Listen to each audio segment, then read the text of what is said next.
Après près de 3 semaines, les enquêteurs sur la disparition d'Émile, 2 ans et demi, ne peuvent toujours pas avancer une hypothèse. Des spécialistes des enquêtes se livrent sur les difficultés d'une telle affaire.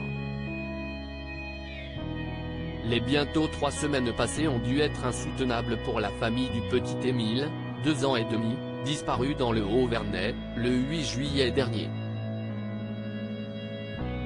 Et pour les enquêteurs, la pression est forte, parfois difficile à tenir. Dans les colonnes de Midi Libre, des spécialistes des enquêtes, parmi lesquels le colonel de gendarmerie Éric Émeraude, ancien patron de la SR de Montpellier, se livrent sur les difficultés d'une telle affaire. Une phase psychologique très dure pour les enquêteurs et une angoisse, pensée obscure qui ne quitte pas la tête. Jusqu'ici, les résultats ne sont toujours pas là. Mais si l'homme assure que l'on peut avoir des hauts et des bas, pas de là à être découragé pour une disparition d'enfant. Je ne l'ai jamais vu, détaille un enquêteur de la PJ. Même son de cloche chez le colonel Émeraude.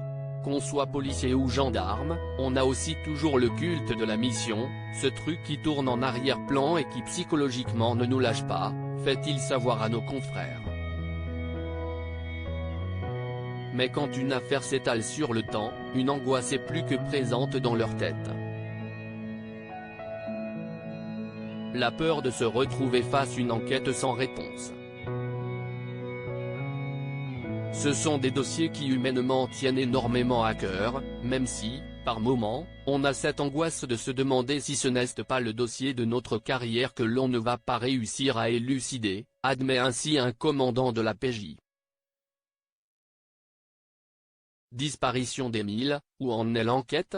Près de 3 semaines après la disparition du petit Émile, au Vernay, les gendarmes de la section de recherche de Marseille semblent toujours peiner à privilégier une hypothèse, n'ayant toujours pas la moindre trace du garçonnet. Depuis quelques jours, les recherches et fouilles ont néanmoins repris sur le terrain. Agaçant parfois les habitants.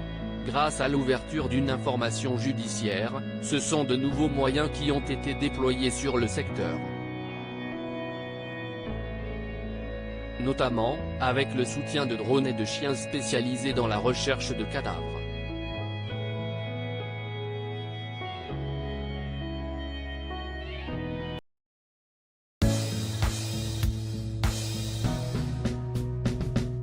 But there's all times through the rough times I